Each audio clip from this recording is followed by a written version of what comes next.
Hi, ladies and gentlemen. I hope everyone is doing well today. Today we are moving into Unit 7 Lewis Structures. So in the first Chemquest, you'll be able to get the definitions for octet rule, central atom, and Lewis structures. Ion and covalent bond are two definitions we've previously done, so they will not be discussed. However, knowing them will be helpful when we move on. So as I'm going, pause your video, write down your definitions. So we're starting right up here. We're starting with Lewis structures. So all Lewis structures happen between covalent bonds when we share electrons. So you are given two Lewis structures to look at. A couple things that are worth noting is that each line represents two electrons. So later in the packet, you will be adding up electrons to make sure you have the right amount. So make sure that you remember the lines count as two electrons. That's said right here. Then, just like before, dots equal one electron. So pretty quick add up if you need to do it. Remember the octet rule. So the octet rule is all atoms share electrons so that they have 8 around it. So if you looked at each of these Lewis structures, every atom has 8 electrons around it. And then again, it does remind us that each line is 2 electrons. At the end, we will be drawing Lewis structures, but now we're just going to take a look at some of them. So again, valence electrons. So we're figuring out valence electrons. We use our periodic table, which is right here. So remember, the valence electrons depends on the column it's in. First column 1, second column 2. We skip the transition metals, then 3, 4, 5, and so on. So finding out the valence electrons is pretty easy. You do the same thing for 2. Then in 3, so question 3, so we're now finding out total electrons. So we can figure out the valence electrons for carbon and chlorine by using our periodic table. Then we multiply each atom by however many you have in the subscript, and then add. So same way as we did it in the review. Question 4. Question 4, so there are, it tells us, you figured out in 3 that there should be 32 electrons. So now you just have to make sure that there are 32 electrons represented here. When you add up, remember dots are 1, lines are 2. So now question 5 is doing the same thing. We're finding the total for NF3 this time, which is up here. And then the next question, we are just verifying that we have the correct number of electrons in the picture. So then next we are moving on to 7. So 7 tells us that carbon is a central atom in CCl4 and nitrogen is a central atom in NF3. I want you to focus on the word center, and I want you to re-look back at these Lewis structures here and here. What do you notice about carbon and nitrogen? Focusing on the word central. So 8 tells us that sulfur is the central atom in SF3, so we can always tell by the central atom is by looking at the formula. So what do you notice about CCl4 and NF3? It tells us we know carbon is the central and nitrogen is the central. So if we take a look at them, what do we notice? What's the same about both formulas, about carbon and nitrogen in particular? So then question 9 is taking what we learned in 8. So hopefully you saw that the central atom is always the first atom. So then tell me in these 3 examples which one is the central atom. So the next question 10. Question 10 is very similar to what you did in 3 and 5. So you have to do the same thing here. You use your periodic table. To figure out how many valence electrons are of each atom, multiply that by the subscripts, and then add.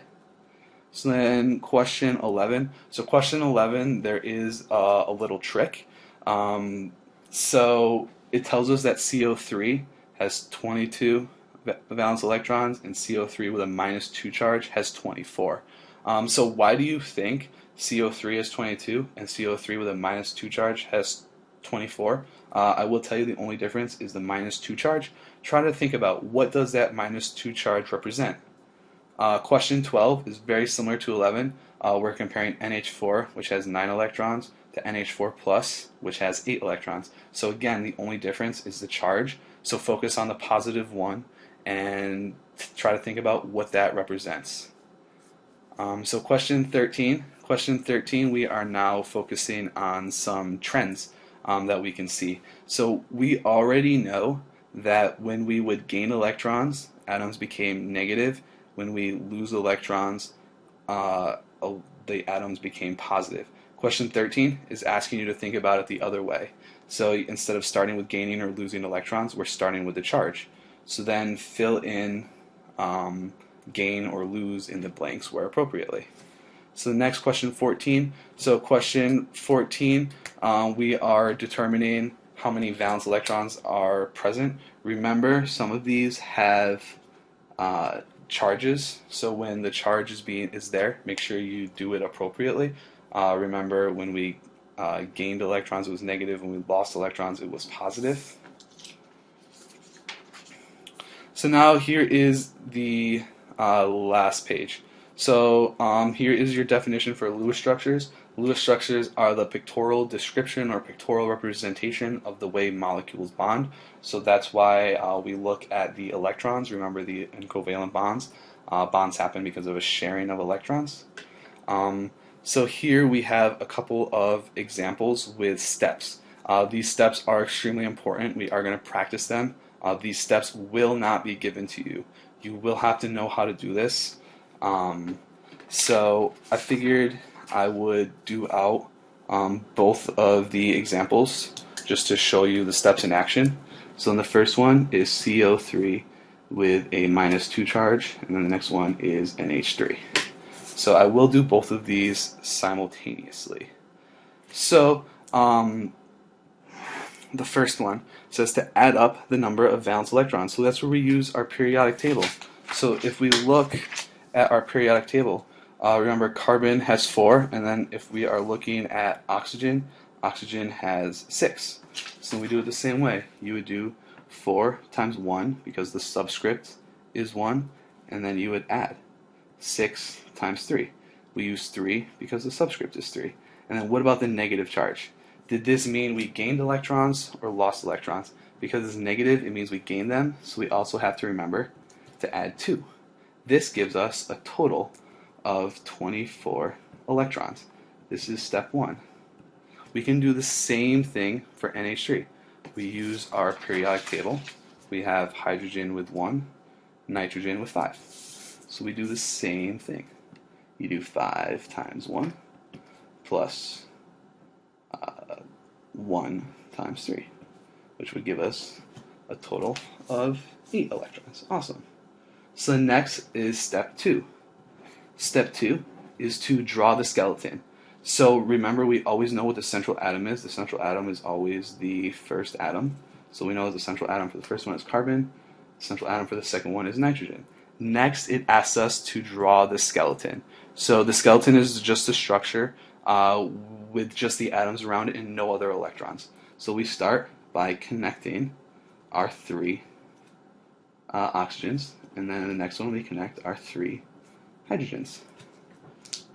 So then next we can go on to step 3. So step 3, we add 6 more electrons to all of our atoms, to all of the outer atoms.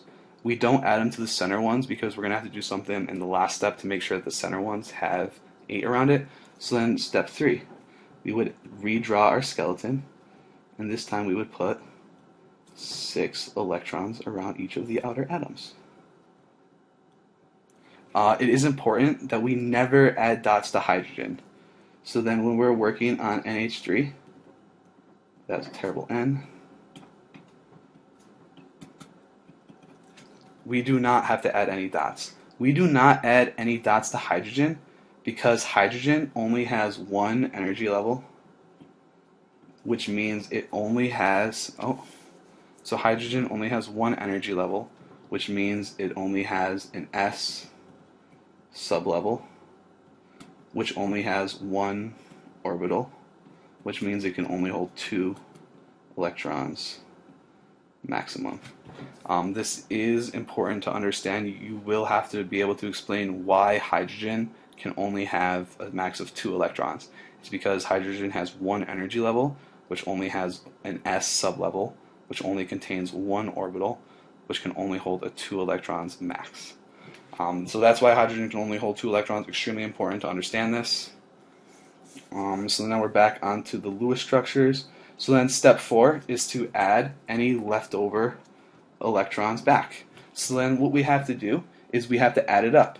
So we know we have a total, so we have our total electrons, and we have to subtract by how many we have around it. So you would count up 1, 2, 3, 4, 5, 6, 7, 8, 9, 10, 11, 12, 13, 14, 15, 16, 17, 18. And then lines count as 2. So 20, 22, 24. So we would see here that 24 minus 24 is 0. So we have no leftover atoms. In the next example, you would do it here. You would see that we have a total of 8 valence electrons, and then we would need to subtract by how many you see here. We have no dots, so 0 from the dots, and we have 2, 4, 6. So that would be 6, so 8 minus 6 is 2. So then any of the leftovers get put on the center atom. So we have 2 electrons. So that just would mean in step 5, or sorry, this is the continuation of step 4, we would only put the 2 dots right there. And then lastly, step 5 is to double check and make sure that we have 8 electrons around everything. So remember, in this case, hydrogen can only have 2, so hydrogen is full with 2. So 2, 4, 6, we're done. We don't need to add any dots to hydrogen. Remember, we don't do anything to hydrogen for this explanation right here. We then check nitrogen. Nitrogen has 2, 4, 6, 7, 8. So then every atom has a full shell around it. So then for this case, we are done. We do not have to do a step 5. That is your answer.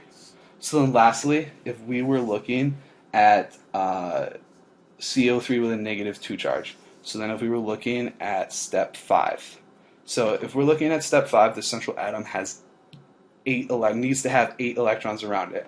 So if we were to look at step 4, we did not have any leftover electrons to add.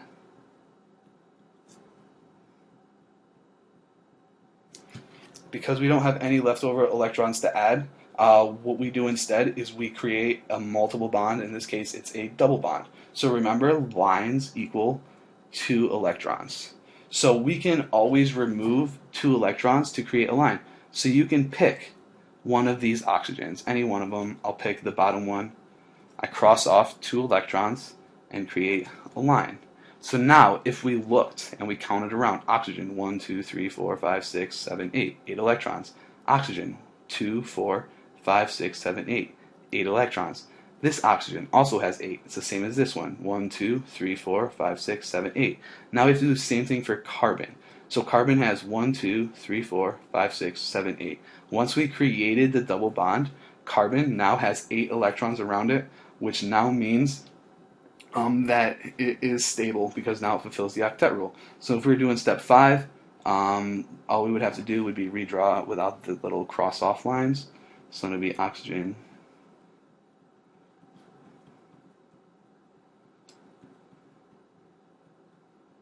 And then that is how you do Lewis dot structures. So just follow the steps down. Remember, when you get to the last step, only create double bonds if the central atom does not have 8 electrons around it. So I know that this Lewis structure stuff can be confusing. We will do tons and tons of practice problems with Lewis structures next class. So please, if you have any questions, circle them, bring them in. If you get stuck on a step, please tell me which step you get stuck on and why you get stuck on that step. Yeah, so I'll see you guys next class. Please make sure to bring your questions. Have a great day.